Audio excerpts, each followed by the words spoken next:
നമസ്കാരം. Special edition ആരംഭിക്കുകയാണ്. സ്വർണ്ണക്കള്ളക്കടത്ത് കേസിൽ ഇടത് MLAയുടെ പേരും ഉയരുന്നു.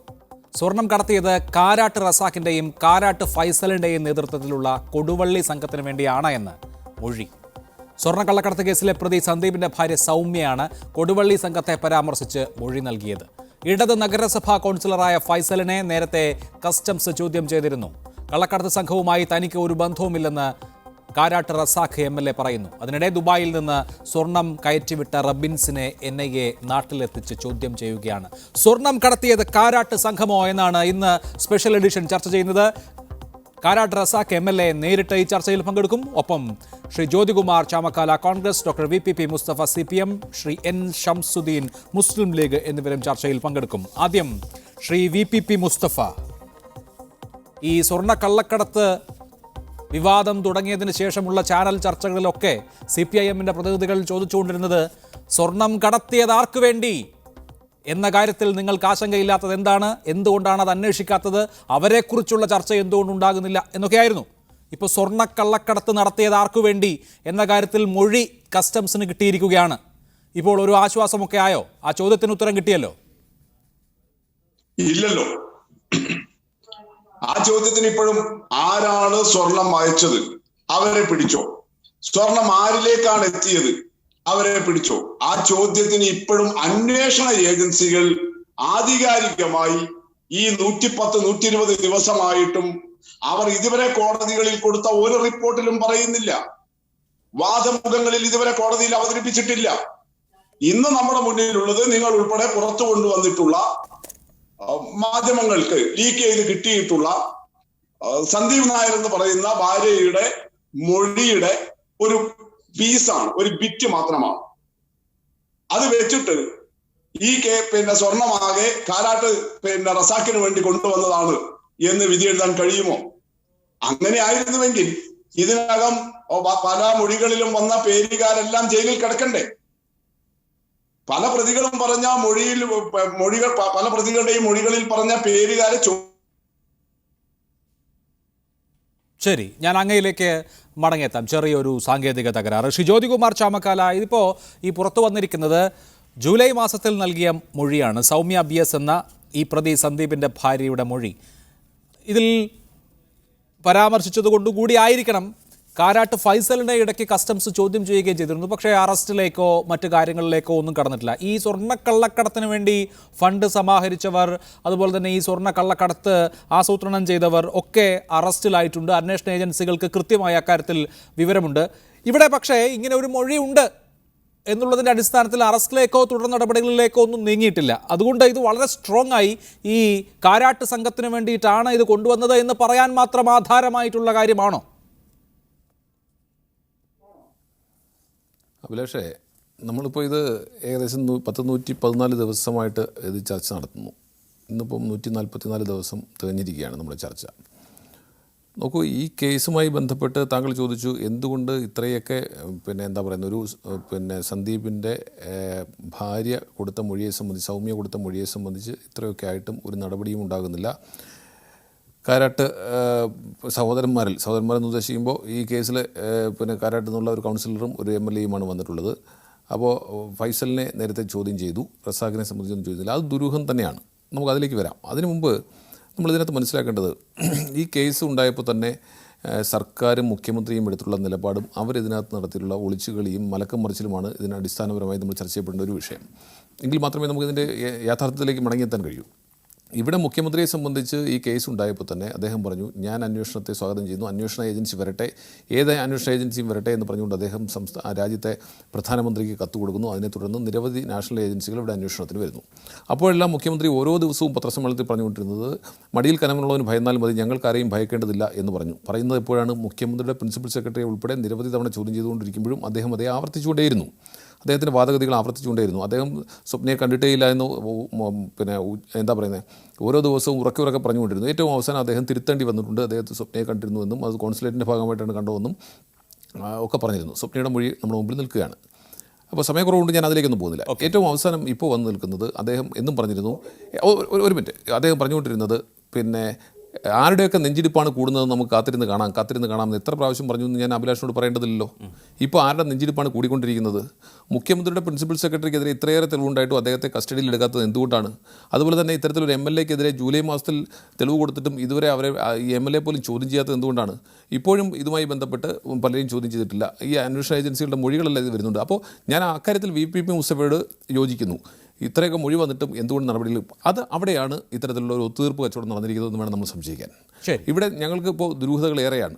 ഇത്രയേറെ തെളിവുകൾ പുറത്തു വന്നിട്ടും ഈ MLA ഇത്രയും മാസമായിട്ടും എന്തുകൊണ്ട് ഇതുവരെ ചോദ്യം ചെയ്തില്ല? മറുഭാഗത്ത് മുഖ്യമന്ത്രിയുടെ പ്രിൻസിപ്പൽ സെക്രട്ടറി എന്തുകൊണ്ട് ഇതുവരെ അദ്ദേഹത്തിനെ അറസ്റ്റ് രേഖപ്പെടുത്തുവാൻ കഴിയുന്നില്ല? അപ്പോൾ ഇവിടെയാണ് നിങ്ങൾ തമ്മിലുള്ള ബാന്ധവത്തെ സംബന്ധിച്ച് സംശയം ജനിപ്പിക്കുന്നത്. ഏതായാലും ഇതിനകത്ത് പങ്ക് ആരുടെയൊക്കെ നെഞ്ചിടിപ്പാണ് കൂടുന്നതെന്ന് ഇപ്പോൾ ഞങ്ങൾക്ക് കൃത്യമായി ബോധ്യമായി. ഇതിനകത്ത് മുഖ്യമന്ത്രിയുടെ ഓഫീസിലെ ബന്ധം, അതുപോലെ തന്നെ ശരി, അവിടെയാണ് ശ്രീ VPP മുസ്തഫ മുഖ്യമന്ത്രി ആവർത്തിച്ച് പറഞ്ഞുകൊണ്ടിരുന്ന ഒരു കാര്യം. നമുക്ക് ഈ അന്വേഷണം പുരോഗമിക്കുമ്പോൾ അറിയാം ആരുടെയൊക്കെ നെഞ്ചിടിപ്പ് ഉയരും എന്നുള്ള കാര്യം. നോക്കൂ, ആരുടെ നെഞ്ചിടിപ്പാണ് ഉയർന്നത് എന്നിട്ട് അന്വേഷണം പുരോഗമിച്ചപ്പോൾ മറ്റൊരു ഏജൻസിയായ എൻഫോഴ്സ്മെൻറ്റ് ഡയറക്ടറേറ്റ് കഴിഞ്ഞ ദിവസം കോടതിയിൽ വാദത്തിനിടെ പറഞ്ഞത് സ്വപ്ന സുരേഷ് എന്ന വ്യക്തി ഒരു കരു മാത്രമാണ്, പിറകിൽ മുഖ്യമന്ത്രിയുടെ പ്രിൻസിപ്പൽ സെക്രട്ടറി ആയിരുന്ന ശിവശങ്കർ ആകാമെന്ന് അന്വേഷണ ഏജൻസിയായ ED കോടതിയിൽ പറയുന്ന നില വന്നു. നമുക്ക് ഓർമ്മയുണ്ടല്ലോ അത്. ഇന്നിപ്പോൾ ഇതാ മറ്റൊരു ഏജൻസിയായ കസ്റ്റംസിന് ലഭിച്ച മൊഴിയിൽ അവർ കൊഫേപോസ ചുമത്താൻ ആധാരമായി കോടതിയിൽ ചൂണ്ടിക്കാണിക്കുന്ന വിവരങ്ങളിൽ ഇതാ ഈ വിവരവുമുണ്ട്. ഇടതുപക്ഷത്തിൻ്റെ കൗൺസിലറും ഇടതുപക്ഷത്തിൻ്റെ MLA-യും അടങ്ങുന്ന സംഘത്തിന് വേണ്ടിയിട്ടാണ് സ്വർണം കടത്തിയത് എന്ന മൊഴിയുണ്ട്. അപ്പോൾ ദാ ഈ അന്വേഷണം പുരോഗമിക്കുമ്പോൾ കൂടുതൽ കാര്യങ്ങൾ പുറത്തേക്ക് വരുമ്പോൾ, വ്യക്തത വരുമ്പോൾ ആരുടെ നെഞ്ചിടിപ്പാണ് ഉയരുന്നത്? ആ ചോദ്യം തന്നെയാണ് ഞങ്ങൾ നിൽക്കുന്നത്. ഞാൻ അതുകൊണ്ടാണ് നേരത്തെ പറഞ്ഞു വന്നത്. ഇവിടെ ഇപ്പോ ചാമക്കാല പറയുന്നു തെളിവുണ്ടായിട്ടും എന്തേ ശിവശങ്കറിനെ അറസ്റ്റ് ചെയ്യാത്തത്? തെളിവുണ്ടായിട്ടും എന്തേ? തെളിവുകൾ ഉണ്ടായിട്ടില്ല. പ്രതികളുമായി ബന്ധപ്പെട്ട ചിലരോ അന്വേഷണ ഏജൻസിക്ക് നൽകിയ മൊഴികളാണ്. ആ മൊഴികളെ ആയിരിക്കില്ല ഇത്രയും ദിവസം ഇവർ ഈ വലിയ കേരളത്തിലെ കോൺഗ്രസ്സുകാർ വലിയ പുണ്യാളന്മാരായിട്ട് എണ്ണുന്ന ഈ അന്വേഷണ ഏജൻസികൾ പരിശോധിച്ചിട്ടുണ്ടാവുക. അഭിലാഷ്, ഇവർ ഈ പറയുന്നത് ഈ ചാമക്കാലയൊക്കെ ഈ കഴിഞ്ഞ ദിവസങ്ങളിൽ ഈ എത്ര ദിവസങ്ങളുടെ കണക്ക് അദ്ദേഹം പറഞ്ഞല്ലോ, കൃത്യമായിട്ട് ആ ദിവസങ്ങളുടെ എണ്ണം അദ്ദേഹത്തിന്റെ ഓർമ്മയിലുണ്ടല്ലോ. ഇത്രയും ദിവസമായിട്ട് ചാമക്കാല ഉൾപ്പെടെയുള്ള ആളുകൾ പുറത്തു കൊണ്ടുവന്ന ഈ തെളിവുകൾ തന്നെയല്ലേ അന്വേഷണ ഏജൻസികൾ പരിശോധിച്ചിട്ടുണ്ടാവുക? അങ്ങനെ പരിശോധിച്ച ഏജൻസികൾ എന്തേ ഇവർ അറസ്റ്റ് ചെയ്യാത്തത്? അപ്പോ ഇത് ഈ പറഞ്ഞ പോലെ മുഖ്യമന്ത്രിയിലേക്കോ ഗവൺമെന്റിലേക്കോ എത്തിക്കാവുന്ന നിലയിലുള്ള വസ്തുനിഷ്ഠമായ മൊഴികളല്ല. അത് സബ്സ്റ്റാൻഷ്യൽ ആയിട്ട് തെളിയിക്കപ്പെടാൻ വേണ്ടി കഴിയുന്ന മൊഴികളായിരിക്കില്ല എന്ന് നമ്മൾ വിചാരിക്കുന്നു. നമുക്ക് ഇപ്പോഴും എനിക്കോ അല്ലെങ്കിൽ അഭിലാഷനോ ആർക്കും അന്തിമമായിട്ട് പറയാൻ കഴിയില്ല, കാരണം അന്വേഷണം പൂർത്തിയായിട്ടില്ല. നിങ്ങൾ പറഞ്ഞ ED-യുടെ അഭിലാഷ് ഇപ്പോൾ ED കഴിഞ്ഞ ദിവസം വാദത്തിനിടെ പറഞ്ഞതാണ്.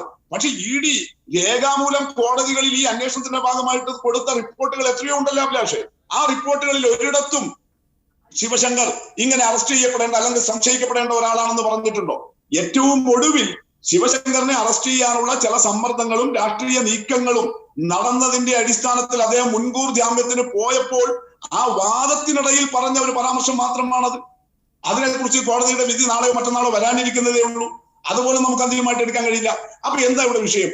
നിങ്ങൾ നോക്കില്ലേ, പ്രതികളുടെ മൊഴിയുടെ അടിസ്ഥാനത്തിൽ ചാമക്കാല വാദിക്കുന്നത് പോലെ അറസ്റ്റ് ചെയ്യണം എന്നാണെങ്കിൽ നിങ്ങൾ പറയൂ, ചാമക്കാലയുടെ നേതാവ് കൂടിയായിട്ടുള്ള UDF-ന്റെ മുൻ മന്ത്രിയായിരുന്ന ഇപ്പോഴും UDF-ന്റെ MLA ആയിട്ടുള്ള ഇബ്രാഹിം കുഞ്ഞ് എപ്പോഴേ ജയിലിൽ പോകണം. ഇബ്രാഹിം കുഞ്ഞ് പറഞ്ഞിട്ടാണ് ഞാൻ കളവ് നടത്തിയത് എന്ന് പറഞ്ഞത്. കേരളം ഭരിക്കുന്നത് LDF ആണ്. റിമാൻഡ് ചെയ്യപ്പെട്ട് ജയിലിൽ കിടന്ന മുഖ്യമന്ത്രിയുടെ കീഴിലുള്ള വിജിലൻസ് ആണ് അന്വേഷിക്കുന്നത്. ഓക്കെ, അല്ലാതെ പറഞ്ഞതാണ് അദ്ദേഹം അറസ്റ്റിലാവാത്തതിന്റെ കാരണം നമുക്കറിയില്ലല്ലോ. പൂർത്തീകരിച്ചോട്ടെ. ശരി, ഞാൻ പറഞ്ഞാൽ പാലാരിവട്ടം കേസിൽ റിമാൻഡിലായി കിടന്ന പ്രതി കൊടുത്ത മൊഴിയാണ് ഇതാ ഈ മന്ത്രിയാണ് എന്നെ കൊണ്ട് ഇതെല്ലാം ചെയ്യിപ്പിച്ചത് എന്നുള്ളത്. അപ്പൊ നമ്മൾ കാണേണ്ടത് എങ്ങനെയാ? അങ്ങനെ കൊടുത്ത മൊഴികളുടെ അടിസ്ഥാനത്തിൽ മുഖ്യമന്ത്രി അത് പറഞ്ഞല്ലോ. നമ്മൾ മുഖ്യമന്ത്രി പറഞ്ഞു. മുഖ്യമന്ത്രി അദ്ദേഹത്തിന്റെ വാർത്താ താങ്കൾ പറയുന്നു ഇബ്രാഹിം കുഞ്ഞിനെതിരെ മൊഴിയുണ്ട് എന്ന്. പാലാരിവട്ടം പാലത്തിന്റെ അവസ്ഥ നമുക്കറിയാം, അതിപ്പോ പൊളിച്ചു പണിയാണല്ലോ. അപ്പോൾ ഒബ്വിയസ്ലി അവിടെ ഒരു അഴിമതി ഉണ്ട്. ഇബ്രാഹിം കുഞ്ഞിനെ അറസ്റ്റ് ചെയ്തില്ല എന്ന് താങ്കൾ പറയുന്നു. എനിക്കറിയില്ല, വിജിലൻസ് അല്ലേ അന്വേഷിക്കുന്നത്. എന്താ ഇബ്രാഹിം കുഞ്ഞിനെ അറസ്റ്റ് ചെയ്യാത്തത്? എനിക്കറിയില്ല. അതൊക്കെ ഭരിക്കുന്ന ആളുകൾ പറയേണ്ടതാണ്. എന്തിനേറെ CBI അന്വേഷിച്ച ശേഷം UDF-ന്റെ കാലത്തെ കശുവണ്ടി കോർപ്പറേഷനിലെ അഴിമതിയിൽ ആ കേസിലെ പ്രതികളെ പ്രോസിക്യൂട്ട് ചെയ്യാൻ അനുമതി കൊടുക്കുന്നില്ല. പിന്നെയല്ലേ ഇബ്രാഹിം കുഞ്ഞിനെ? ഇതൊക്കെ നാട്ടുകാർക്ക് അറിയാം. ശ്രീ VPP മുസ്തഫ, ഇന്ന് മുഖ്യമന്ത്രി അത് സംബന്ധിച്ച് കൃത്യമായിട്ട് പറഞ്ഞു. കേരളത്തിലെ UDF-മായി ബന്ധപ്പെട്ട 4 MLA-മാർക്ക് എതിരെ ഉയർന്നു വന്നിട്ടുള്ള അന്വേഷണം, അത് വിജിലൻസ് അന്വേഷിക്കുന്നുണ്ട്, ED അന്വേഷിക്കുന്നുണ്ട്, KM ഷാജിയുടേതുണ്ട്, PT തോമസിന്റേതുണ്ട്, ഇബ്രാഹിം കുഞ്ഞിന്റേതുണ്ട്. ഈ വന്നിട്ടുള്ള അന്വേഷണങ്ങളെ സംബന്ധിച്ച് തെളിവുകളുടെ അടിസ്ഥാനത്തിൽ മുന്നോട്ട് പോകും. പറഞ്ഞു വന്നത് ഈ മൊഴിയുടെ മാത്രം അടിസ്ഥാനത്തിൽ ഒരാളെ കുറ്റവാളിയാക്കി ചിത്രീകരിച്ച് വേട്ടയാടുന്ന രീതി ശരിയല്ല. അതിലേക്ക് പോകണം. പക്ഷെ അങ്ങനെ പോകുന്നതിന് പകരം ഇപ്പൊ ഇദ്ദേഹം ചാമക്കാല പറയുന്ന പോലെ എന്തോ അഡ്ജസ്റ്റ്മെന്റ് നടന്നു എന്നുള്ളത്, അഡ്ജസ്റ്റ്മെന്റ് ഈ രാജ്യത്ത് BJP അതിന്റെ രാഷ്ട്രീയ പ്രതിയോഗങ്ങളോട് നടത്തുന്നുണ്ടോ? ഉണ്ടെങ്കിൽ ഹിന്ദുസ്ഥാൻ ടൈംസിലെ ഇന്നത്തെ സോണിയാഗാന്ധിയുടെ ലേഖനം ചാമക്കാല വായിക്കട്ടെ.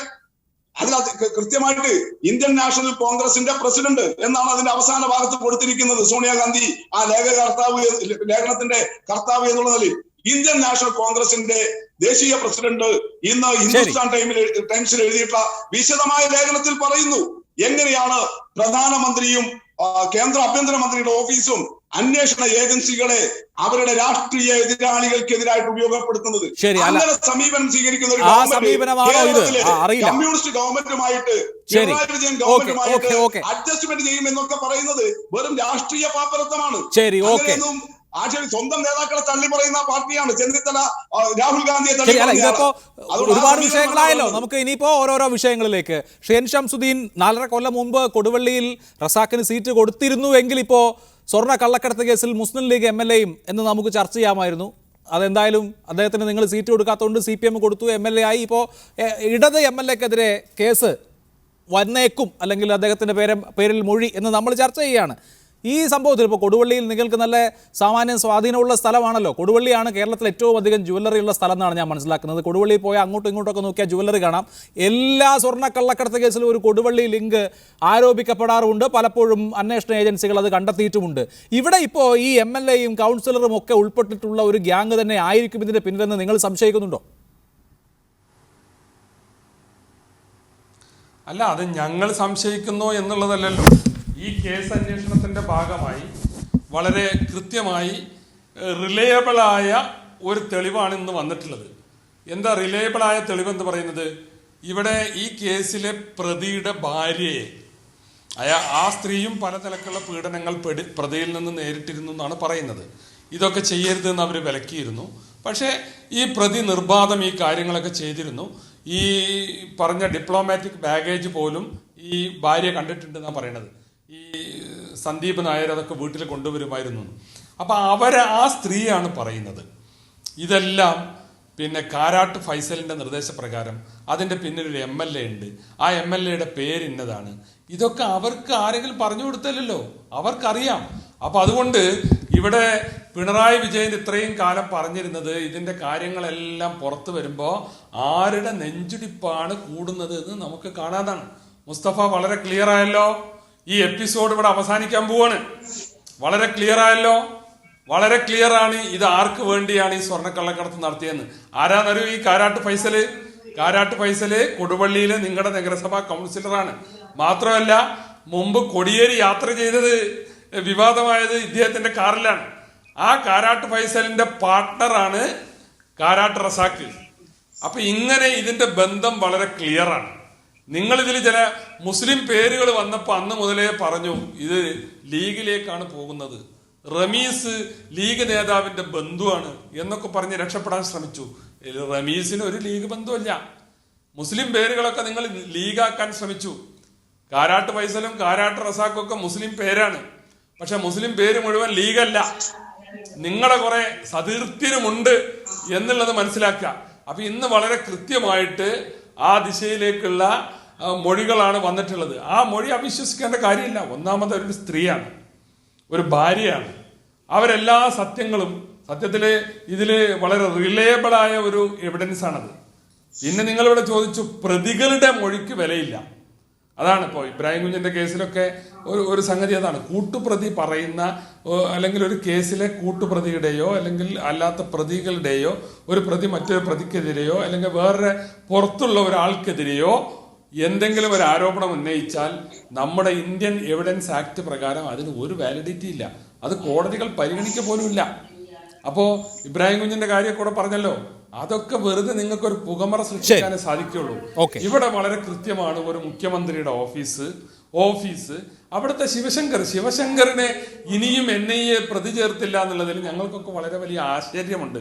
കാരണം സ്വപ്ന പ്രതിയാണ്. ആ സ്വപ്നക്ക് മറ്റേ ലോക്കർ ഒരുക്കി കൊടുക്കുന്നത് ശിവശങ്കർ, ആ സ്വപ്നക്ക് വേണ്ടി വിളിക്കുന്നത് ശിവശങ്കർ, ഈ കാര്യങ്ങൾ ഗൂഢാലോചന നടത്താൻ ഫ്ലാറ്റ് ഒരുക്കി കൊടുത്തത് ശിവശങ്കറും അരുണും.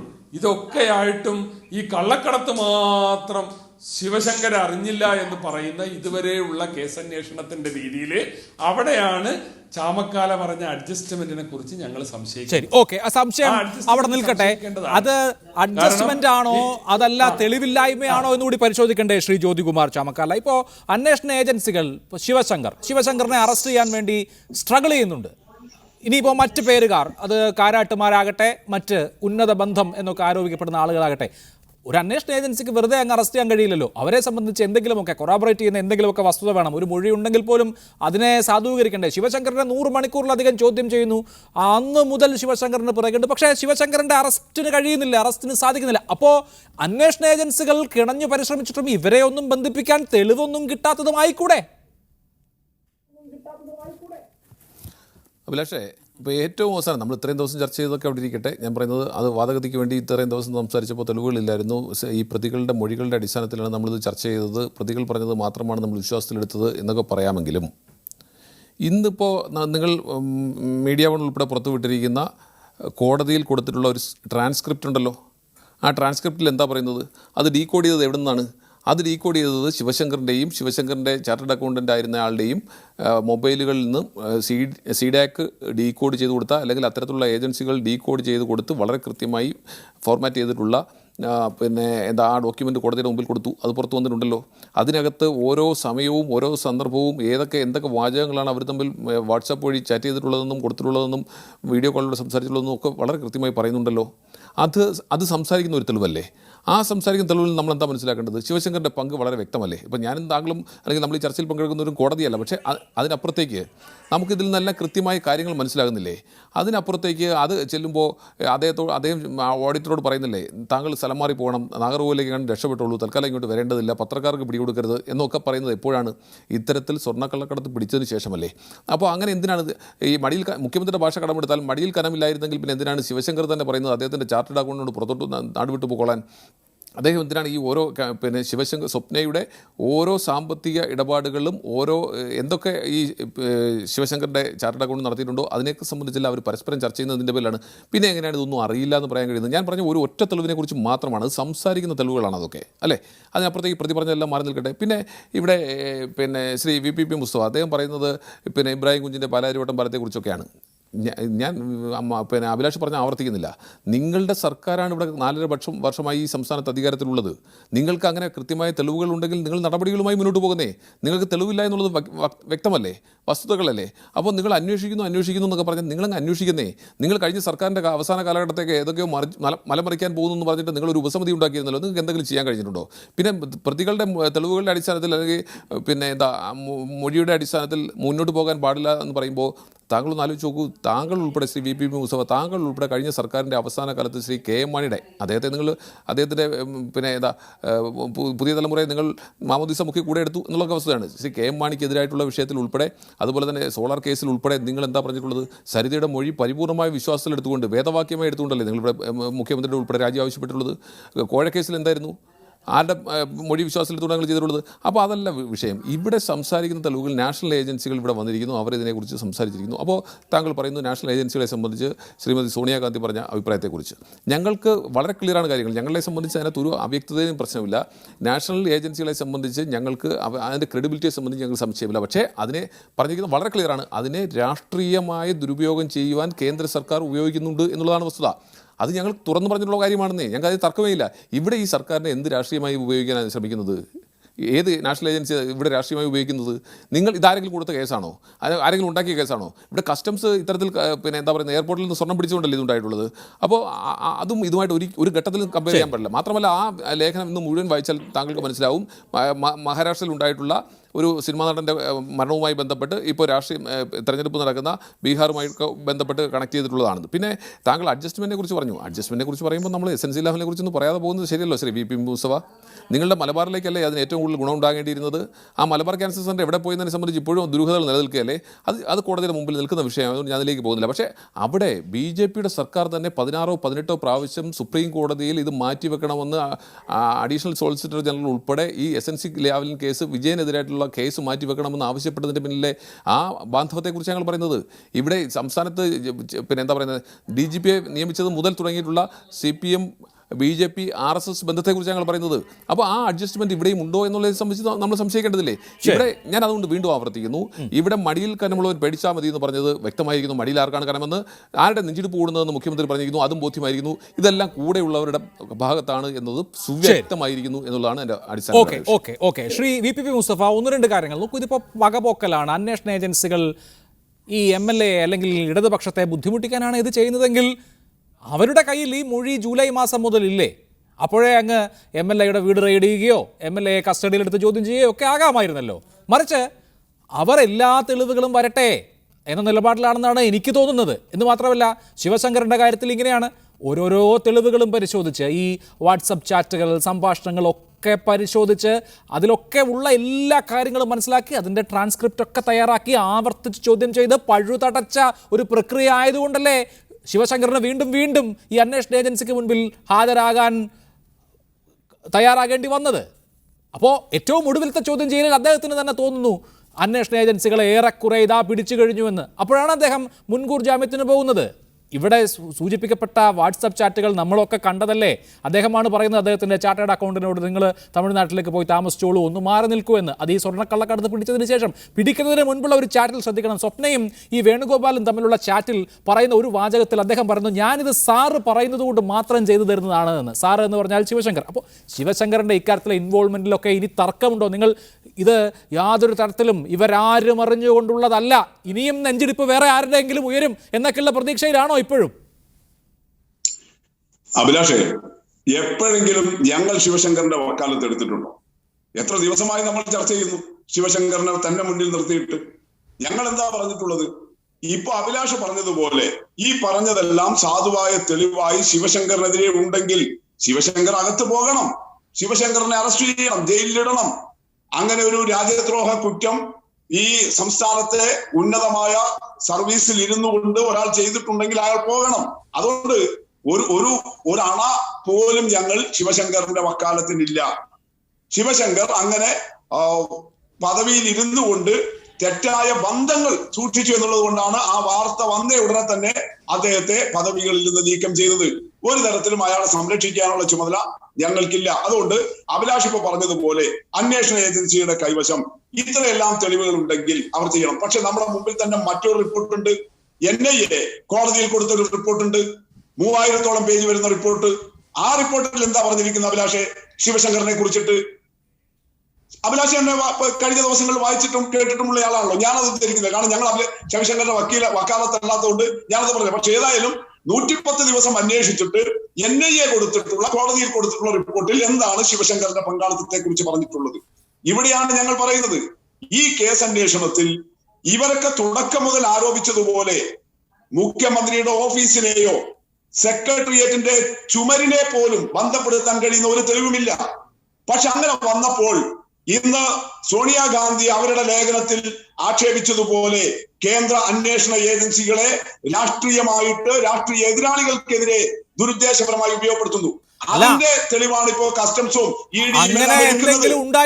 തമ്മിലുള്ള കോർഡിനേഷൻ പോലും ഇല്ലാതെ വരുന്നത് കൊണ്ടാണ്, അന്വേഷണ ഏജൻസികൾ ഇല്ലാതെ വരുന്നതുകൊണ്ടാണ്. സർക്കാർ കത്തെഴുതി കൊണ്ടുവന്ന ഏജൻസികളാണ്, സർക്കാർ കത്തെഴുതി ക്ഷണിച്ചു കൊണ്ടുവന്ന ഏജൻസികളാണ്. അവർ രാഷ്ട്രീയമായി വൈരനിര്യാതന ബുദ്ധിയോടുകൂടി പെരുമാറിയതിന്റെ എന്തെങ്കിലും ഒരു ഉദാഹരണം ചൂണ്ടിക്കാണിക്കാനുണ്ടോ? ഞാൻ പറഞ്ഞല്ലോ, ഇതിപ്പോ CPIM എടുത്തിട്ടുള്ള വളരെ കൃത്യമായ നിലപാടുണ്ട്. ആ നിലപാടിന്റെ ഭാഗമായിട്ടാണ് ഞാൻ സോണിയാഗാന്ധിയുടെ ലേഖനത്തെ കൂടി ഉദ്ധരിക്കുന്നത്. അല്ല, CPIMന്റെ നിലപാടൊക്കെ ഓക്കെ, ഞാൻ ചോദിക്കുന്നത് സ്വർണ്ണക്കള്ളക്കടത്ത് കേസിൽ അങ്ങനെ പാർട്ടിസാനായിട്ട് ഇടപെട്ടു, ED, കസ്റ്റംസ്, CBI, NIA ആരെങ്കിലും ഇത് അങ്ങനെ ഇടപെട്ടു എന്ന് പറയാൻ മാത്രമുള്ള എന്തെങ്കിലും വസ്തുത നമ്മുടെ കയ്യിൽ ഉണ്ടോ എന്നുള്ളതാണ് എന്റെ ചോദ്യം. അത് കഴിഞ്ഞ ദിവസങ്ങളിൽ CPI-ന്റെ സംസ്ഥാന സെക്രട്ടറി സഖാവ് കോടിയേരി ബാലകൃഷ്ണനും CPI-യുടെ സംസ്ഥാന സെക്രട്ടറി സഖാവ് കാനവുമെല്ലാം മാധ്യമപ്രവർത്തകര് ഈ അന്വേഷണത്തിന്റെ ഇപ്പോഴത്തെ ദിശയെക്കുറിച്ച് ചോദിച്ചപ്പോൾ അതിലെ രാഷ്ട്രീയമായിട്ട് നടക്കുന്ന ചില ദുരുദ്ദേശപരമായ നീക്കത്തെക്കുറിച്ച് സൂചിപ്പിച്ചിരുന്നല്ലോ. LDF-ന്റെ സമുന്നതരായ നേതാക്കൾ തന്നെ അത് അക്കാര്യം പറഞ്ഞിട്ടുണ്ടല്ലോ. അതിലെന്താ പിന്നെ അഭിലാഷിന്റെ സംശയം? അല്ല, ഞാൻ പറയുന്നതല്ലോ. വളരെ കൃത്യമായിട്ട് അത്തരത്തിലുള്ള കാര്യങ്ങൾ രാഷ്ട്രീയമായിട്ട് എങ്ങനെ ഉപയോഗപ്പെടുത്തുന്നു. കേന്ദ്രമന്ത്രിയുടെ ഇടപെടൽ, വി മുരളീധരന്റെ ഇടപെടൽ വളരെ കൃത്യമല്ലേ? അദ്ദേഹം നയതന്ത്ര ബാഗേജ് അല്ല എന്ന് പറയുന്നത്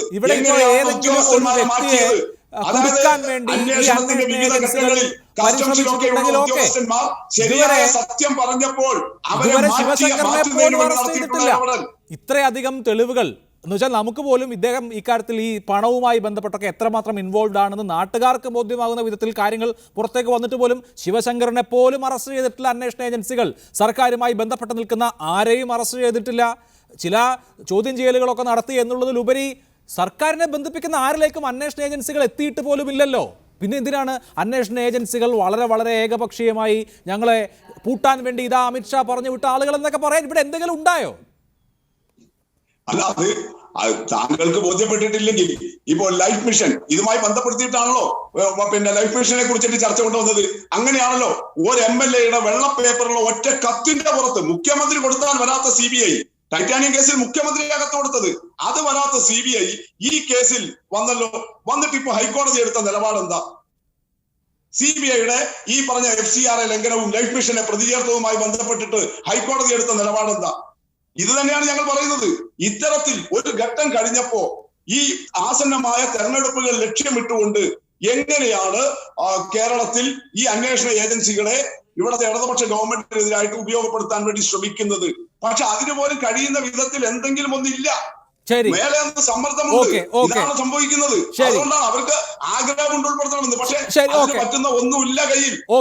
അതാണ് ശ്രീ ഷംസുദ്ദീൻ വാദം. അതായത് അന്വേഷണ ഏജൻസികൾ അന്വേഷിച്ച് വരുമ്പോൾ ഒന്നും കിട്ടുന്നില്ല, പക്ഷേ മുകളിൽ നിന്ന് ഇന്ന ആളുകളെയൊക്കെ പിടികൂടിയേ തീരൂ എന്ന് നിർദ്ദേശമുണ്ട്, അതല്ലെങ്കിൽ അതിൻ്റെ സമ്മർദ്ദമുണ്ട്. അപ്പോൾ അന്വേഷണ ഏജൻസികൾക്ക് അറസ്റ്റ് ചെയ്യാനോ കേസിൽ പ്രതി ചേർക്കാനോ മാത്രമുള്ള തെളിവുകളൊന്നും കിട്ടിയിട്ടില്ല. പക്ഷേ അവർ മുകളിൽ നിന്നുള്ള സമ്മർദ്ദത്താൽ വലയുകയാണ്. അതുകൊണ്ടാണ് ഇപ്പോൾ ഈ കാരാട്ട് റസാഖിൻ്റെ പേരൊക്കെ ഇങ്ങനെ ലീക്ക് ചെയ്ത രൂപത്തിൽ പുറത്തേക്ക് വരുന്നതെന്നാണ് CPM-ന്റെ വാദം. അല്ലല്ലോ, അതായത് ഇവിടെ ഇപ്പോൾ മുസ്തഫാന്റെ നില വളരെ പരുങ്ങലിലാണ്. മുസ്തഫ സഹതാപം അർഹിക്കുകയാണ്. ഒരു ഘട്ടത്തിൽ ശിവശങ്കറിന്റെ പേര് പറഞ്ഞപ്പോൾ മുസ്തഫ പറഞ്ഞു, ഞങ്ങൾക്ക് എന്താ ശിവശങ്കറിന്റെ പേര് പറഞ്ഞാൽ, ശിവശങ്കർ കുറ്റവാളിയാണെങ്കിൽ കയ്യാമം വെച്ച് പോയിക്കോട്ടെ. എന്നാൽ ചെറിയ കച്ചിത്തുരുമ്പുകൾ പോലും അനുകൂലമായിട്ട് മുസ്തഫ വാദിക്കുകയാണ്. NIA കോടതിയിൽ മുൻകൂർ ജാമ്യാപേക്ഷ ശിവശങ്കരൻ കൊടുത്തപ്പോൾ NIA അവിടെ ഒരു മറുപടി കൊടുത്തു. എന്താ മറുപടി? സോഫാർ ഇതുവരെ ശിവശങ്കറിനെ പ്രതിയാക്കിയിട്ടില്ല. പ്രതിയാക്കിയ ഒരാൾക്കേ മുൻകൂർ ജാമ്യമുള്ളൂ, അല്ലാത്തവർക്ക് ആന്റിസിപ്പേറ്ററി ബെയിലില്ല. അത് പറഞ്ഞപ്പോൾ അത് വെച്ചിട്ടാണ് ഇപ്പോൾ മുസ്തഫ പറയുന്നത് NIA കോടതിയിൽ കൊടുത്ത റിപ്പോർട്ടിൽ ശിവശങ്കരൻ പ്രതിയല്ല. എന്നാൽ അതേ ശ്വാസത്തിൽ തന്നെ ശിവശങ്കറിന്റെ കാര്യത്തിന് ഞങ്ങൾ വക്കാലത്തെടുക്കണ്ടെന്നും പറയും. ശിവശങ്കരും CPM-ഉം മുഖ്യമന്ത്രിയും തമ്മിലുള്ള ബന്ധം ഈ മാലോകർക്ക് മുഴുവനും അറിയുന്നതാണ്. SNC ലാവലിൻ കാലഘട്ടത്തിൽ തന്നെ മുഖ്യമന്ത്രിക്കൊപ്പം ശിവശങ്കർ ഉണ്ട്. ശിവശങ്കർ സൂപ്പർ ചീഫ് സെക്രട്ടറിയാണ് എന്നാണ് നമ്മുടെ കേരളത്തിലെ ഭരണനിർവഹണ രംഗത്ത് IAS ഉദ്യോഗസ്ഥന്മാർ പറഞ്ഞിരുന്നത്. ശിവശങ്കറാണ് ഈ കാര്യങ്ങൾ ഈ 2 കേസുകളിലും, അതായത് ഈ സ്വർണ്ണക്കൊള്ളക്കടത്തും അതുമായി ബന്ധപ്പെട്ട് വന്ന ലൈഫ് മിഷൻ അഴിമതിയിലും അതിൻ്റെ സൂത്രധാരൻ ഇദ്ദേഹം തന്നെയാണ്. ഇദ്ദേഹത്തിൻ്റെ സാന്നിധ്യത്തിലാണ് മുഖ്യമന്ത്രിയുമായി ഞാൻ കണ്ടതെന്നും എല്ലാ കാര്യങ്ങൾക്കും ഇദ്ദേഹത്തെ ബന്ധപ്പെട്ടാൽ മതിയെന്ന് മുഖ്യമന്ത്രി എന്നോട് പറഞ്ഞു എന്നും സ്വപ്നയുടെ മൊഴിയും ഒരു ഭാഗത്തുണ്ട്. അപ്പോൾ ഒരു ഘട്ടത്തിൽ നിങ്ങൾക്ക് ശിവശങ്കറിനെ തള്ളി പറയേണ്ടി വരും. അതെന്തിനാ? അത് മുഖ്യമന്ത്രിയിലേക്ക് കണക്ട് ചെയ്യാതിരിക്കാൻ. എന്നാൽ ശിവശങ്കറിനെതിരെ എന്തെങ്കിലും, ശിവശങ്കറിന് അനുകൂലമായിട്ട് എവിടെയെങ്കിലും ആരെങ്കിലും എന്തെങ്കിലും പറഞ്ഞാൽ അതെടുത്ത് വല്ലാതെ ഉയർത്തി കാണിക്കുകയും ചെയ്യുന്നു. ഇപ്പോൾ ഇവിടെ രണ്ടും മുസ്തഫാൻ്റെ നാവിൽ നിന്ന് തന്നെ നമ്മൾ കണ്ടതാണ്. അപ്പോൾ അതുകൊണ്ട് ഇവിടെ അഡ്ജസ്റ്റ്മെൻ്റ് ഉണ്ടോ ഇല്ലയോ എന്നുള്ളതൊക്കെ ഈ അന്വേഷണം പൂർത്തിയാവുമ്പോഴേ നമുക്ക് പറയാൻ കഴിയുള്ളൂ. കാരണം ഇവിടെ നിങ്ങൾ ചോദിച്ചതുപോലെ തന്നെ വളരെ വ്യക്തമാണ് ശിവശങ്കറിൻ്റെ ഇതിലെയൊക്കെ പങ്കാളിത്തം. പിന്നെ അതിനപ്പുറത്തേക്ക് പറയേണ്ടത് കോടതിയാണ്. പ്രഥമ ദൃഷ്ട്യാ ശിവശങ്കർ ഈ കേസിൽ പ്രതിയാണ്. പ്രഥമ ദൃഷ്ടി അങ്ങനെയാണ്. ബാക്കി അതിനപ്പുറത്തുള്ളത് പറയേണ്ടത് അന്വേഷണ ഏജൻസി അല്ല. അതിനപ്പുറത്തുള്ളത് നിയമത്തിൻ്റെ തലനാരിഴ കീറി പരിശോധിച്ച് തെളിവുകൾ പരിശോധിച്ച് ബന്ധപ്പെട്ട കോടതിയാണ് ഒരാളെ ശിക്ഷിക്കുന്നതും വെറുതെ വിടുന്നതും. ഓക്കെ, നമുക്ക് എന്തായാലും അതിനുവേണ്ടിയൊക്കെ ശിവശങ്കരനെ കാത്തിരിക്കാം. എനിക്ക് ഇന്നത്തെ ആദ്യത്തെ ഇടവേള എടുക്കാനുള്ള സമയമായിരിക്കുന്നു. ഇടവേളയ്ക്ക് ശേഷം ഞാൻ മടങ്ങിയെത്താം. ചർച്ചയിലേക്ക് വീണ്ടും.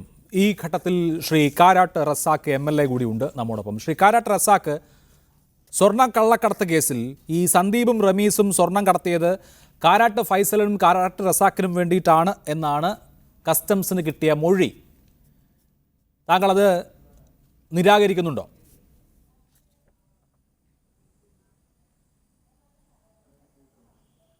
ഈ സ്വർണ്ണക്കള്ളക്കടത്തുമായി ബന്ധപ്പെട്ട് എനിക്ക് യാതൊരു ബന്ധവുമില്ല. അതുമാത്രമല്ല, ഈ സ്വർണ്ണക്കള്ളക്കടത്തിലെ പ്രതികളുമായിട്ട് ജീവിതത്തിൽ ഇന്നേ വരെ ഒരു ബന്ധവും ഉണ്ടായിട്ടില്ല. സ്വർണ്ണക്കള്ളക്കടത്തിലെ പ്രതിയുടെ ഭാര്യയുടെ മൊഴിയാണ് ഇവിടെ വിവാദത്തിന് കാരണം. അവരുടെ മൊഴിയിൽ കാരാട്ട് റസാഖ് MLA എന്ന് പരാമർശിക്കുന്നില്ല. ഇനി കാരാട്ട് റസാഖ് എന്നുള്ള രൂപത്തിൽ ഉദ്ദേശിച്ചാണ് അവർ മൊഴി കൊടുത്തതെങ്കിൽ അതിൻ്റെ പിന്നിൽ വ്യക്തമായ രാഷ്ട്രീയ ഗൂഢാലോചനയുണ്ട്. കാരണം അറസ്റ്റിലായപ്പെട്ട പ്രതികൾ എന്നെ പരാമർശിച്ചുകൊണ്ട് ഒരു പരാമർശം നടത്താത്ത സമയത്തോളം ഞാനൊരു കുറ്റക്കാരനായിട്ട് ആരോപിക്കാൻ കഴിയില്ല. അല്ല, ഈ പ്രതികൾ ഇതുവരെ താങ്കളെ പരാമർശിച്ച് ഒരു പരാമർശവും നടത്തിയിട്ടില്ല എന്ന് എങ്ങനെ അറിയാം ശ്രീ റസാഖ്? ഇതിപ്പോൾ ലീക്ക് ചെയ്ത് കിട്ടിയ ഒരു വിവരത്തിന്റെ അടിസ്ഥാനത്തിൽ ഈ ഒരു മൊഴി നമ്മൾ മനസ്സിലാക്കുന്നു എന്നുള്ളതിനപ്പുറത്ത് പ്രതികൾ ഓരോ ഏജൻസിക്കും ഓരോ സമയത്തും കൊടുത്ത മൊഴിയൊന്നും പബ്ലിക് ഡൊമൈനിൽ ഇല്ലല്ലോ. നമ്മൾ ലീക്ക് ചെയ്ത വിഷയവുമായിട്ട് ബന്ധപ്പെട്ടാണല്ലോ ഇപ്പോൾ ചർച്ച ചെയ്യപ്പെടുന്നത്. പ്രതികൾ അങ്ങനെ ഒരു എതിരായിട്ട് സ്റ്റേറ്റ്മെൻറ്റ് കൊടുത്തിട്ടുണ്ടെങ്കിൽ അത് സംബന്ധിച്ചാണല്ലോ നമ്മൾ ചർച്ച ചെയ്യുക. ഇപ്പോൾ ചർച്ച ചെയ്യപ്പെടുന്നത് ലീക്ക് ചെയ്ത വിഷയവുമായിട്ട് ബന്ധപ്പെട്ട് പ്രതിയുടെ ഭാര്യ കൊടുത്ത സ്റ്റേറ്റ്മെൻറ്റ് സംബന്ധിച്ചാണ് ചർച്ച ചെയ്തത്. ആ ചർച്ചയുടെ അടിസ്ഥാനത്തിലാണ് ഞാൻ പറയുന്നത്, ഇവിടെ ഈ പ്രതിയുടെ ഭാര്യ കൊടുത്ത സ്റ്റേറ്റ്മെൻറ്റ് രാഷ്ട്രീയ ഗൂഢാലോചനയാണ്. രാഷ്ട്രീയ ഗൂഢാലോചന അല്ലെങ്കിൽ ഇതിൽ സത്യമുണ്ടെങ്കിൽ, ഇതിൽ ഏതെങ്കിലും നിലയ്ക്ക് ഞാൻ ഇൻവോൾവ് ആയിട്ടുണ്ടെങ്കിൽ സ്വാഭാവികമായിട്ടും പ്രതികളുടെ സ്റ്റേറ്റ്മെൻറ്റ് വരേണ്ടതാണ്.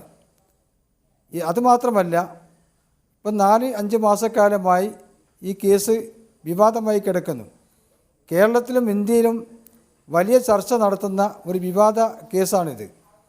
ഈ കേസിൽ ഏതെങ്കിലും നിലയ്ക്ക് പ്രതികളുടെ സ്റ്റേറ്റ്മെൻറ്റ് താങ്കൾ പറഞ്ഞതുപോലെ ഉണ്ടെങ്കിൽ സ്വാഭാവികമായിട്ടും പ്രതി എന്നുള്ള നിലയ്ക്ക് എന്നെ വിളിച്ചു വരുത്തി മൊഴിയെടുക്കേണ്ടതാണ്, അല്ലെങ്കിൽ നോട്ടീസ് തന്ന് എന്നെ വിളിപ്പിക്കേണ്ടതാണ്. ശരി, ഓക്കെ. പക്ഷേ ചെയ്തിട്ടുണ്ടെങ്കിൽ എൻ്റെ കാരാട്ട് ഫൈസലിന്റെ മൊഴി കസ്റ്റംസ് എടുത്തിട്ടുണ്ട്. അദ്ദേഹത്തെ കോഴിക്കോട് നിന്ന് കൊടുവള്ളിയിൽ നിന്ന് എറണാകുളത്തേക്ക് കൊണ്ടുപോയി 2 ദിവസം കഴിഞ്ഞാണ് അദ്ദേഹം പിന്നെ മടങ്ങി വരുന്നതൊക്കെ നമുക്കറിയാമല്ലോ. ഒന്ന്, കാരാട്ട് ഫൈസലിന്റെ മൊഴി എടുത്തിട്ടുണ്ട്.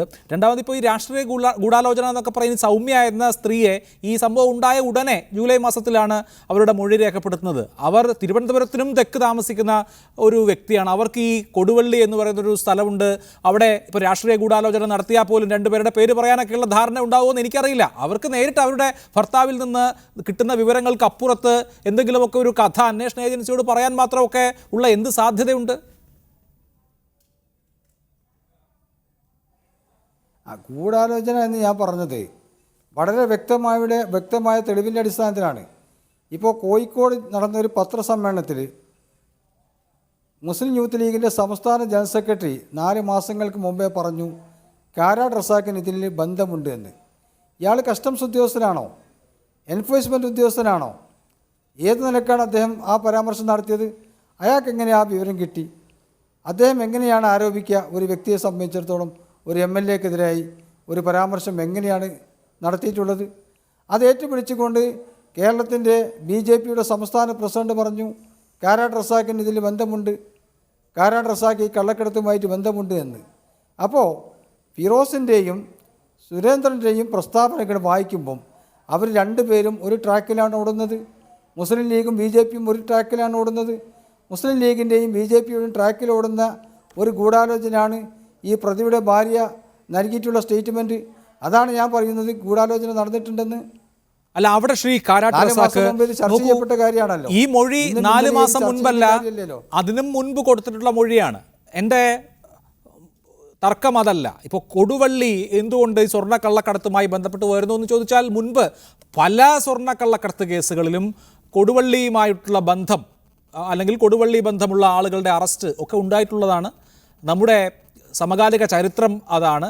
ഈ കേസിൻ്റെ തുടക്കത്തിൽ തന്നെ കൊടുവള്ളി ഭാഗത്ത് ചില പരിശോധനകളും റെയ്ഡുകളും ഒക്കെ നടന്നിരുന്നല്ലോ. കൊടുവള്ളിയിലെ ഈ ജുവല്ലറികളുടെ കോൺസെൻട്രേഷനൊക്കെ നമുക്കിപ്പോൾ പുറത്തുള്ള ആളുകൾക്കും അറിയാവുന്നതാണല്ലോ. കേരളത്തിൽ ഇത്രയധികം ജുവല്ലറികളുള്ള ഒരു പട്ടണം ഉണ്ടാവുമോ? അപ്പോൾ കൊടുവള്ളിയും സ്വർണ്ണക്കള്ളക്കടത്തും തമ്മിലുള്ള ബന്ധം നേരത്തെ പറഞ്ഞു കേൾക്കുന്നതാണ്. അവിടുത്തെ പ്രധാനപ്പെട്ട നേതാവ് എന്നുള്ള നിലയിൽ ഒരുപക്ഷെ താങ്കൾക്കെതിരെ ഇപ്പോൾ ആരോപണം ഉന്നയിച്ചിട്ടുണ്ടാകാം യൂത്ത് ലീഗോ BJP ഒക്കെ. അതിനപ്പുറത്ത് ഇതിലെ വസ്തുതകൾ എന്താണ് എന്നുള്ളതാണല്ലോ നമ്മൾ പരിശോധിക്കേണ്ടത്.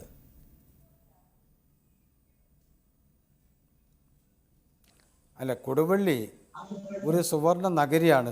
ഒരുപാട് സ്വർണ്ണ കച്ചവടക്കാരുള്ള സ്ഥലമാണ്. മാന്യമായിട്ട് ജീവിച്ചു പോകുന്ന ആളുകളാണുള്ളത്. എല്ലാ മാന്യമായിട്ട് ജീവിക്കുന്ന ആളുകളെയും കള്ളക്കടത്തുകാരായി വേറെ തരത്തിൽ കൊടുവള്ളിയെ ചിത്രീകരിക്കുന്ന ഒരു നിലപാട് കുറേ കാലമായി സ്വീകരിച്ചു കൊണ്ടിരിക്കുകയാണ്. ഇവിടെ ഒരു കാര്യം നിങ്ങൾ മനസ്സിലാക്കേണ്ടത്, ഈ സ്വർണ്ണക്കള്ളക്കടത്ത് കേസുമായി ബന്ധപ്പെട്ടുകൊണ്ട് കൊടുവള്ളിയിൽ ഒരു ഷാഫിയാജിയുടെ വീട്ടിൽ റെയ്ഡ് നടന്നു എന്ന് പ്രചരിപ്പിച്ചുകൊണ്ട് വലിയ വാർത്തകൾ സൃഷ്ടിച്ചു. അദ്ദേഹം ഒരു കള്ളക്കടത്തുമായിട്ട് യാതൊരു ബന്ധമില്ലാത്തൊരു മനുഷ്യനായിരുന്നു. ഒരു പ്രായം ചെന്നൊരു മനുഷ്യനായിരുന്നു. കള്ളക്കടത്ത് എന്താണെന്ന് അറിയാത്തൊരു മനുഷ്യനായിരുന്നു. അദ്ദേഹത്തെ വല്ലാതെ മാധ്യമങ്ങൾ അറസ്റ്റ് ചെയ്തു. ഒരുപാട് വാർത്തകൾ സൃഷ്ടിച്ചു. മണിക്കൂറുകളോളം ചർച്ച നടത്തി. അദ്ദേഹത്തിന് ജീവിതത്തിൽ കള്ളക്കടത്ത് എന്താണെന്ന് അറിയില്ല. അത്ര നിലപാടുകളുള്ള ഒരു ഗൂഢാലോചന നടക്കുന്നുണ്ട്. അത് മാധ്യമങ്ങൾക്കിടയിൽ നടക്കുന്നുണ്ട്, രാഷ്ട്രീയക്കാർക്കിടയിൽ നടക്കുന്നുണ്ട്. കൊടുവള്ളിയുടെ പവിത്രത മോശമാക്കാൻ വേണ്ടി ശ്രമിക്കുന്ന ഒരു സംവിധാനം തുടരെ കാണുന്നുണ്ട്. ഇപ്പോൾ ഈ സ്വർണ്ണക്കള്ളക്കടത്ത് കേസിൽ ഒരുപാട് ആളുകളെ അറസ്റ്റ് ചെയ്തു. തിരുവനന്തപുരത്തുള്ള ആളുകളെ അറസ്റ്റ് ചെയ്തു, മലപ്പുറം ജില്ലയിലെ ആളുകളെ അറസ്റ്റ് ചെയ്തു, കോഴിക്കോട് നിന്ന് ഒരുപാട് ആളുകളെ അറസ്റ്റ് ചെയ്തു. എന്നാൽ കൊടുവള്ളിയിൽ നിന്ന് ആരെ അറസ്റ്റ് ചെയ്തു? കൊടുവള്ളിയിൽ ആര് പ്രതിയായിട്ടുണ്ട്? എന്താണ് ഈ കൊടുവള്ളിയെ മാത്രം ലക്ഷ്യം വെച്ചുകൊണ്ട് നിങ്ങൾ ഉന്നയിക്കുന്ന കാര്യം? മലബാറിലുള്ള ആളാണല്ലോ. മുസ്ലിം ലീഗിന്റെ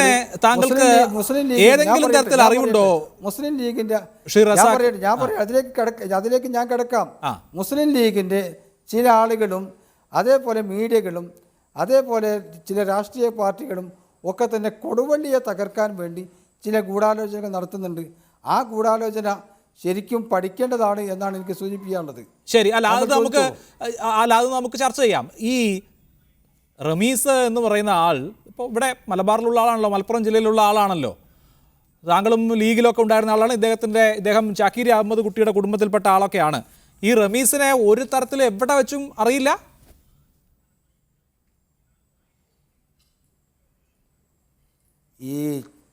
ഈ മുസ്ലിം ലീഗിൻ്റെ നേതൃനിലയിൽ ഉണ്ടായിരുന്ന ആളാണ് ചാക്കീരി അഹമ്മദ് കുട്ടി സാഹിബ്. അദ്ദേഹം ജീവിച്ചിരിക്കുന്ന കാലത്ത് പോലും എനിക്ക് അദ്ദേഹവുമായിട്ട് നേരിട്ട് പരിചയമില്ല. അദ്ദേഹവുമായിട്ട് നേരിട്ട് പരിചയമില്ലാത്ത ആളുകളുടെ ബന്ധത്തിൽപ്പെട്ട ആളെ ഞാൻ എങ്ങനെ തിരിച്ചറിയാനാണ്? ഞാൻ എങ്ങനെ അറിയാനാണ്? പിന്നെ ഏതെങ്കിലും നിലക്കുള്ള ബന്ധങ്ങൾ ഉണ്ടാവണം. അത് ഞാൻ നേരത്തെ സൂചിപ്പിച്ചു. സ്വർണ്ണക്കള്ളക്കടത്തിലെ പ്രതികളുമായി ജീവിതത്തിൽ ഇന്നേ വരെ ഒരു ബന്ധവും എനിക്കില്ല. അതാണ് എവിടെയും പറയാൻ തയ്യാറാണ്. ഏത് ഏജൻസികൾക്ക് മുമ്പിൽ പറയാൻ തയ്യാറാണ്. പിന്നീട് സ്വർണ്ണക്കള്ളക്കടത്ത് കേസിൽ പ്രതിയാണോ അല്ലെങ്കിൽ എന്തെങ്കിലും ബന്ധമുണ്ടോ എന്നുള്ളതാണ്. സ്വർണ്ണക്കള്ളക്കടത്തിൽ എനിക്ക് യാതൊരു ബന്ധവുമില്ല. ഈ സ്വർണ്ണക്കള്ളക്കടത്ത് എന്ന് പറഞ്ഞാൽ ചെറിയൊരു കാര്യമല്ല. സ്വർണം അവിടെ നിന്ന് അയക്കുന്നത് ആരാണെന്ന് അന്വേഷിക്കേണ്ടതുണ്ട്. ഇവിടെ വന്ന് ആരാ ഡെലിവറി ചെയ്യുന്നത് അന്വേഷിക്കേണ്ടതുണ്ട്. ആർക്കിത് കൈമാറുന്നത് അന്വേഷിക്കേണ്ടതുണ്ട്. ആർക്കിത് വിൽക്കുന്നതെന്നുള്ള അന്വേഷിക്കേണ്ടതുണ്ട്. ആരൊക്കെ പണം ആരോടൊക്കെ പണം വാങ്ങി തിരിച്ചു കൊടുക്കുന്നുള്ള അന്വേഷിക്കേണ്ടതുണ്ട്. ആരുമായിട്ട് ഫോണിലൊക്കെ ബന്ധപ്പെട്ടിട്ടുണ്ട് എന്നുള്ളതൊക്കെ അന്വേഷിക്കേണ്ടതുണ്ട്. ഈ പറഞ്ഞ കാര്യത്തിൽ ഏതെങ്കിലും ഒന്നിൽ അന്വേഷണത്തിന് വിധേയമായിട്ട് എന്റെ പേര് വരട്ടെ. ശരി, ചർച്ച ചെയ്യാവുന്നതാണ്. ശരി, അന്വേഷണ ഏജൻസികൾ ഉണ്ടായിട്ടില്ല. താങ്കളുടെ പേര് എവിടെയെങ്കിലും പരാമർശിക്കട്ടെ എന്നുള്ളത് ഓക്കെ, ശരി. അങ്ങനെ ഒരു പരാമർശം അന്വേഷണ ഏജൻസികളുടെ ഭാഗത്ത് ശരി, ഓക്കെ. അല്ല, അത് നമ്മൾ അന്വേഷണം കഴിഞ്ഞിട്ടില്ല, അന്വേഷണം പകുതിയിൽ നിൽക്കുകയാണ്. താങ്കൾക്ക് സ്വർണത്തിന്റെ ബിസിനസ് ഉണ്ടോ?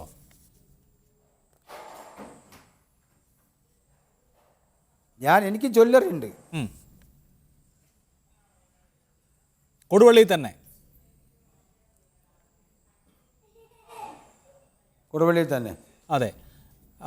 ഈ സ്വർണ്ണമൊക്കെ അവിടെ എത്തുന്ന, അവിടെ നിങ്ങൾ വിൽപ്പനയ്ക്ക് എത്തുന്ന സ്വർണ്ണമൊക്കെ എങ്ങനെയാണ് പർച്ചേസ് ചെയ്യുക?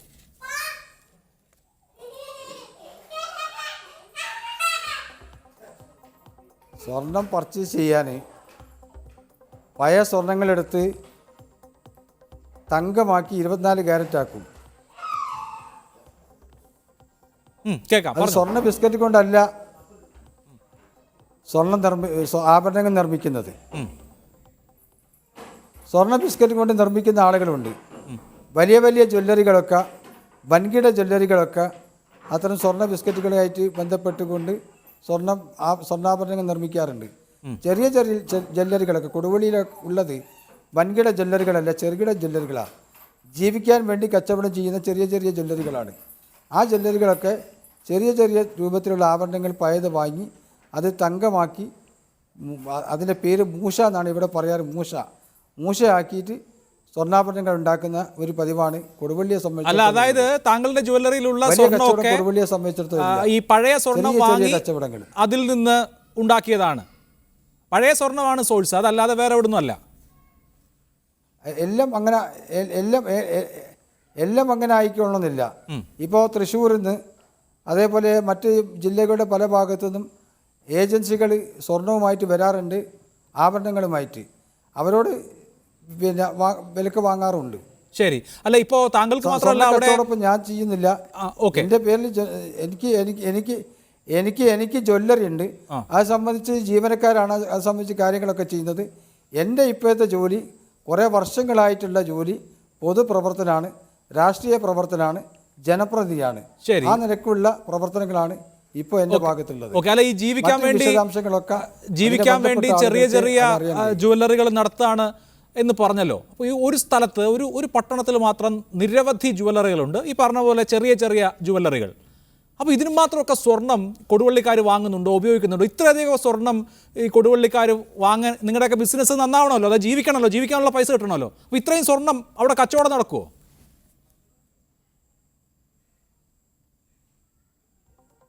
ഒരു കാലഘട്ടത്തിൽ മലപ്പുറം ജില്ലയിൽ, കണ്ണൂർ ജില്ലയിൽ, വയനാട് ജില്ലയിൽ, കോഴിക്കോട് ജില്ലയിലൊന്നും വലിയ വലിയ സ്വർണ്ണ കച്ചവടം ഇല്ലായിരുന്നു.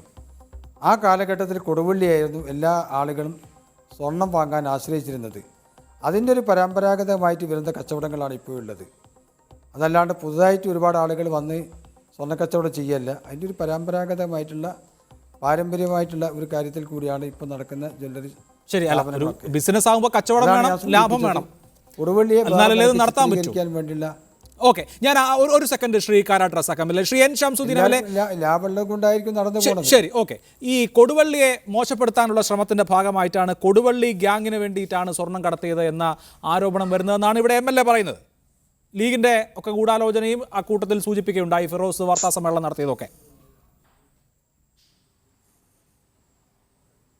അല്ല, ഈ കൊടുവള്ളിയിൽ അബദ്ധവശാല് തെറ്റി റസാഖ് MLA ആയിന്നല്ലാതെ കൊടുവള്ളി ലീഗിന്റെ മണ്ഡലമാണ്. കൊടുവള്ളിക്കാരെയും ഞങ്ങൾ ഒരിക്കലും ആക്ഷേപിക്കാനോ അവർക്കെതിരായിട്ട് പറയാനോ ഒന്നും ഒരു സന്ദർഭത്തിലും ഒരു അവസരം ഉണ്ടായിട്ടില്ല. കൊടുവള്ളി എന്ന് പറയുന്നത് നല്ല മനുഷ്യർ ജീവിക്കുന്ന, കച്ചവടം ചെയ്ത് ജീവിക്കുന്ന നാട് തന്നെയാണ്. ഇവിടെ ഇന്നത്തെ നമ്മുടെ പ്രശ്നം എന്താണ്? റസാഖ് വളരെ ശാന്തമായിട്ട് കാര്യങ്ങൾ പറഞ്ഞു. റസാഖ് കുറ്റക്കാരനാണെന്നൊന്നും ഞാൻ പറയുന്നില്ല. പക്ഷേ ഈ സ്വർണ്ണക്കടത്തുമായി ബന്ധപ്പെട്ട് ഒരു പ്രതിയുടെ ഭാര്യയാണ് പറയുന്നത് ഇതിനെല്ലാം ചുക്കാൻ പിടിക്കുന്നത് കൊടുവള്ളിയിലുള്ള MLA ആണ്. കാരാട്ട് റസാഖ് MLA എന്ന് പറഞ്ഞു. MLA ആണെന്ന് ഇന്നത്തെ പത്രങ്ങളിലുണ്ട്, ഇന്ന് മീഡിയകൾ പറഞ്ഞു. അതിന് ഉപോത്ബലകമായിട്ട് പറയുന്നത് എന്താണ്? കാരാട്ട് ഫൈസൽ റസാഖിൻ്റെ അടുത്ത സുഹൃത്താണല്ലോ, ഒരേ മുന്നണിയാണല്ലോ, മുനിസിപ്പാലിറ്റിയിലെ കൗൺസിലറാണല്ലോ. കാരാട്ട് ഫൈസലിനെ ED കൊണ്ടുപോയിട്ട് 2 ദിവസം ചോദ്യം ചെയ്തല്ലോ. ഇതിനു മുമ്പും സ്വർണ്ണക്കള്ളക്കടത്ത് കേസിൽ കാരാട്ട് ഫൈസൽ പ്രതിയായിട്ടുണ്ട്, ജയിലിൽ കിടന്നിട്ടുണ്ട്. ഇതൊക്കെ വസ്തുതയാണ്. പിന്നെ ഞാൻ ചോദിക്കട്ടെ, ഇതിനു മുമ്പ് വിവാദമായൊരു സംഗതി ഉണ്ടല്ലോ, 2 കള്ളക്കടത്തുകാരുടെ പേരിലുള്ള കോഫെ പോസെ നിയമം ഒഴിവാക്കണം, സ്റ്റേറ്റ് ഗവൺമെൻറ് ഇടപെട്ട് ഒഴിവാക്കണം എന്ന് പറഞ്ഞിട്ട് നിങ്ങൾ മുഖ്യമന്ത്രിക്ക് കത്ത് കൊടുത്തത് വലിയ വിഷയമായില്ലേ? അതുപോലെ തന്നെ നിങ്ങളുമായി ബന്ധപ്പെട്ട ഒരു ഗൾഫിൽ പോയിട്ട് കള്ളക്കടത്ത് ബന്ധമുള്ളവരുടെ കൂടെ സമ്പർക്കമുണ്ടായി എന്ന് പറയുന്ന പ്രശ്നം വലിയ വിഷയമായില്ലേ? അപ്പൊ ഇതൊന്നും ലീഗ് ഉണ്ടാക്കിയതല്ല, ശരി, ഇതൊന്നും ലീഗ് പറഞ്ഞതുമല്ല. ഇടയ്ക്കടി ലീഗിന്റെ പേരെന്തിനാ വെറുതെ പറയേണ്ട കാര്യം? ഫിറോസ് പത്രസമ്മേളനം നടത്തിയെങ്കിൽ അതിപ്പോൾ ശരിയാണെന്ന് തെളിഞ്ഞില്ലേ? ഫിറോസ് പത്രസമ്മേളനം നടത്തിയ മാസങ്ങൾക്ക് മുമ്പാണ്, ഈ മൊഴിയും മാസങ്ങൾക്ക് മുമ്പാണ്. കാരാട്ട് ഫൈസലും കാരാട്ട് റസാഖും തമ്മിലുള്ള അഭേദ്യമായ ബന്ധം നമുക്ക് പ്രത്യക്ഷത്തിൽ കാണുന്ന കാര്യമില്ലേ? അതേ പറഞ്ഞിട്ടുള്ളൂ, ഉണ്ടാക്കിയതല്ല. പിന്നെ കൊടുവള്ളിക്കാരുടെ മൊത്ത കുത്തക റസാഖ് ഏറ്റെടുക്കണ്ട. കൊടുവള്ളി ഞങ്ങളുടെ മണ്ഡലമാണ്. കഴിഞ്ഞ തവണ സംഭവിച്ചത് ഒരു ചെറിയ അബദ്ധം മാത്രം. ജ്യോതികുമാർ ചാമക്കാല, ഇപ്പോൾ ഇദ്ദേഹം പറഞ്ഞതിൽ ഒരു പ്രധാനപ്പെട്ട കാര്യമുണ്ട്. നമ്മൾ കോടതികളിൽ കൊടുക്കപ്പെട്ടിട്ടുള്ള നിരവധി റിപ്പോർട്ടുകൾ, NIA ആവട്ടെ, ED ആവട്ടെ, അതുപോലെ തന്നെ കസ്റ്റംസ് ആകട്ടെ, നിരവധി റിപ്പോർട്ടുകൾ ഇപ്പോൾ തന്നെ ഉണ്ട്, പബ്ലിക് ഡൊമൈനിലുണ്ട്. അവിടെ എവിടെയും ഈ സ്വർണ്ണക്കള്ളക്കടത്തുമായി ബന്ധപ്പെട്ട് അന്വേഷണ ഏജൻസികൾ കാരാട്ട് റസാഖിൻ്റെ പേര് പരാമർശിച്ചിട്ടില്ല.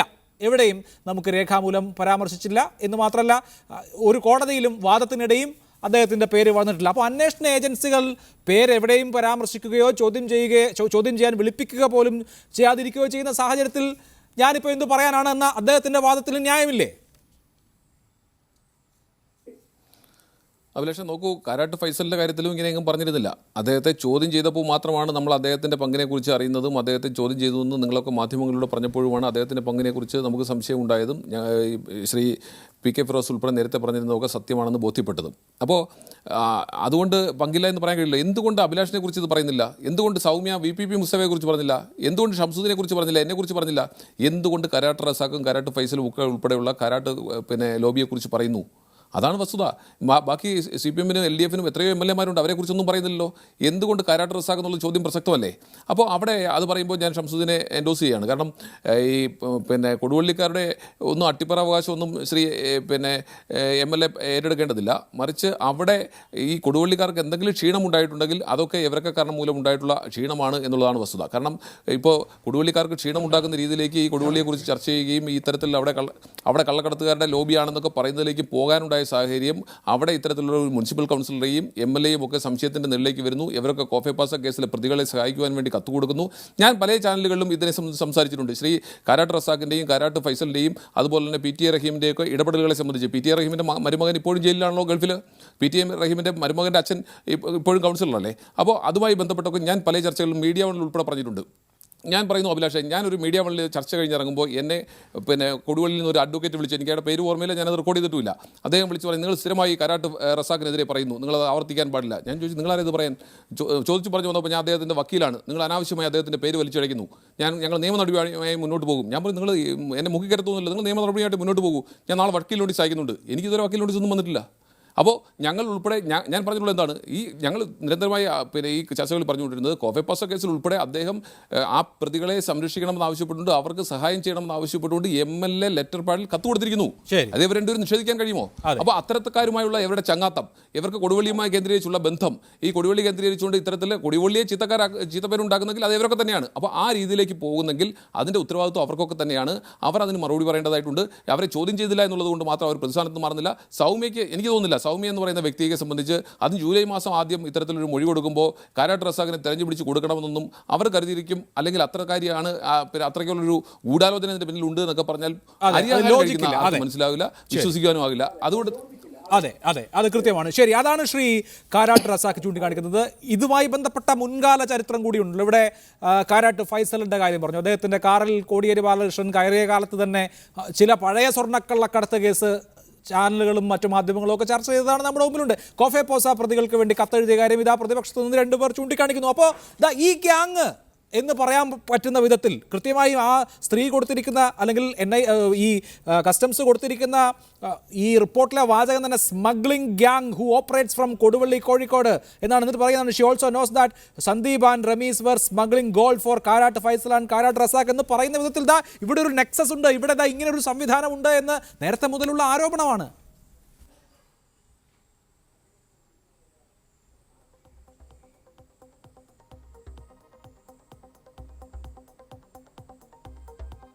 ശ്രീ കാരാട്ട് റസാഖ് അങ്ങയോടാണ്. കേൾക്കാമോ? ഇവിടെ ഓക്കെ, കേൾക്കാം. ഞാൻ സൂചിപ്പിച്ചല്ലോ,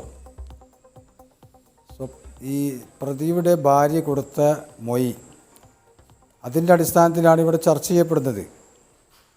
ആ ഭാര്യ കൊടുത്ത സ്റ്റേറ്റ്മെൻറ്റാണ് ഇവിടെ തർക്കങ്ങളുള്ളത്. അതാണ് ഞാൻ നേരത്തെ സൂചിപ്പിച്ച ഗൂഢാലോചന നടന്നിട്ടുണ്ട് എന്ന് പറയുന്നത്. BJPയുടെ സംസ്ഥാന പ്രസിഡൻറ്റും യൂത്ത് ലീഗിൻ്റെ സംസ്ഥാന ജനറൽ സെക്രട്ടറിയും ഈ ഗൂഢാലോചനയ്ക്ക് പിന്നിലുണ്ട്. ഇതിൻ്റെ അന്വേഷണം വരട്ടെ, സത്യസന്ധമായുള്ള അന്വേഷണം വരട്ടെ. ആരെയാണ് ഭയപ്പെടുന്നത്? എന്തിനാണ് ഈ അന്വേഷണം നീട്ടിക്കൊണ്ടുപോകുന്നത്? 5 മാസക്കാലമായി ഈ സ്വർണ്ണക്കള്ളക്കടത്ത് കേസിലെ ആളുകളെ അറസ്റ്റ് ചെയ്തിട്ട് എന്തേ ഈ അന്വേഷണം വൈകിച്ചു പോകുന്നത്? എന്തേ ഇതിൻ്റെ കുറ്റക്കാരെ കൃത്യമായിട്ട് സമൂഹത്തിന് മുമ്പിൽ അവതരിപ്പിക്കാൻ കഴിയാതെ പോകുന്നത്? എന്താണ് ഇതിൻ്റെ കാലതാമസം? സത്യസന്ധമായിട്ടുള്ള അന്വേഷണം നടത്തട്ടെ. കുറ്റക്കാരാരായിരുന്നു? ഞാനിപ്പോൾ കൊടുവള്ളി നിയോജകമണ്ഡലത്തിലെ MLA ആണ്. കേരളത്തിലെ 140 MLA-മാരിൽ ഒരാളാണ്. 3.5 കോടി ജനതയ്ക്ക് വേണ്ടിയുള്ള ഒരു അംഗമാണ്. ഞാൻ ആവർത്തിച്ച് പറയുന്നു, ഈ സ്വർണ്ണക്കള്ളക്കടത്ത് കേസുമായിട്ട് MLA-ക്ക് ഏതെങ്കിലും നിലക്കുള്ള പങ്കുണ്ടെങ്കിൽ രാജ്യദ്രോഹ കുറ്റത്തിന് ആദ്യം കേസെടുക്കണം MLA-യുടെ പേരിൽ. എന്നിട്ട് മതി മറ്റുള്ള ആളുകളുടെ പേരിൽ കേസെടുക്കാൻ. എന്തിനത് ചെയ്യാതെ മറ്റുള്ള ആളുകളുടെ പേരിലേക്ക് പോകുന്നു? ആദ്യം എടുക്കട്ടെ. അങ്ങനെ രാജ്യദ്രോഹ കുറ്റം എൻ്റെ പേരിൽ ആരോപിക്കുന്നുണ്ടെങ്കിൽ, അങ്ങനെ ഒരു കൃത്യത്തിൽ ഞാൻ പങ്കെടുത്തിട്ടുണ്ടെങ്കിൽ ആദ്യമായി പ്രതി ചേർക്കേണ്ടത്, കേസെടുക്കേണ്ടത് എൻ്റെ പേരിലാണ്. കാരണം MLA ആയി പണിയെടുക്കുകയും രാജ്യദ്രോഹ പണിയെടുക്കുകയും ചെയ്യുന്നത് ശരിയല്ലല്ലോ. അല്ല, രാജ്യദ്രോഹ പണിയെടുക്കാൻ പാടില്ല. അന്വേഷണ ഏജൻസികൾ ജനങ്ങളുടെ നായകനാണ്. പക്ഷേ ശ്രീ റസാഖ്, ഇവിടെ ഇപ്പൊ ചില ചോദ്യം ചെയ്യലുകൾക്കൊക്കെ അന്വേഷണ ഏജൻസികൾ തയ്യാറായപ്പോ ആ അന്വേഷണ ഏജൻസികളെ രാഷ്ട്രീയമായി ഉപയോഗിക്കുകയാണ് ആരോപണമാണ് താങ്കളുടെ ചിരിക്കുന്നത്. അപ്പോ ഈ അന്വേഷണം വരികയാണെങ്കിൽ താങ്കൾ അതിനോട് സഹകരിക്കും. അല്ലാതെ ഏജൻസികളെ ഉപയോഗിച്ച് എന്നെ തേജോവധം ചെയ്യാൻ ശ്രമിക്കുകയാണെന്ന് കരുതില്ല. അന്വേഷണം വന്നാൽ ആ അന്വേഷണത്തോട് സർവാത്മന സഹകരിക്കും, അല്ലേ? തീർച്ചയായും നിഷ്പക്ഷമായി, നീതിപൂർവമായി, സത്യസന്ധമായി ഒരന്വേഷണം കേന്ദ്ര ഏജൻസികൾ നടത്തുകയാണെങ്കിൽ 100% ഞാൻ സഹകരിക്കും. എന്നാൽ ഏതെങ്കിലും നിലക്കുള്ള രാഷ്ട്രീയ ഗൂഢാലോചന ശ്രീ PK ഫിറോസിൻ്റെയും അതേപോലെ K സുരേന്ദ്രൻ്റെയും ഒക്കെ തന്നെ നേതൃത്വത്തിലുള്ള ഒരു രാഷ്ട്രീയ ഗൂഢാലോചന മുസ്ലിം ലീഗിൻ്റെ നേരത്തെ സംസ് പറഞ്ഞു മുസ്ലിം ലീഗിനെ ആക്ഷേപിക്കുന്നു എന്ന്. മുസ്ലിം ലീഗിനെ ഒരിക്കലും ഞാൻ ആക്ഷേപിക്കില്ല. കാരണം ചില ആളുകൾ, മുസ്ലിം ലീഗിൽ ചില ആളുകൾ മാത്രമേ എനിക്കെതിരെ ഗൂഢാലോചന നടത്തുന്നുള്ളൂ.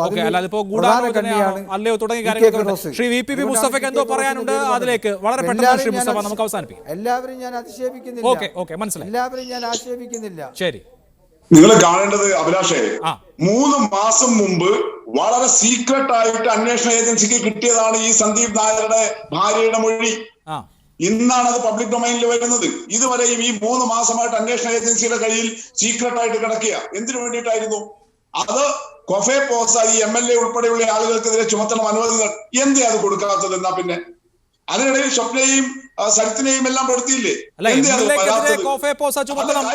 എന്നൊരു നിലപാടൊന്നും അന്വേഷണ ഏജൻസിക്കില്ല. ഈ പ്രതികൾക്കെതിരെ ചുമത്തണം എന്നാണ്. അല്ല, ഞാൻ പറഞ്ഞാൽ 3 മാസമായി അന്വേഷണ ഏജൻസിയുടെ കയ്യിൽ ഇങ്ങനെ ഒരാൾക്കെതിരെയുള്ള മൊഴി 3 മാസമായി കിടക്കുന്നു. അങ്ങനെ കിടക്കുന്ന ഒരു മൊഴി അന്വേഷിക്കാത്തത്?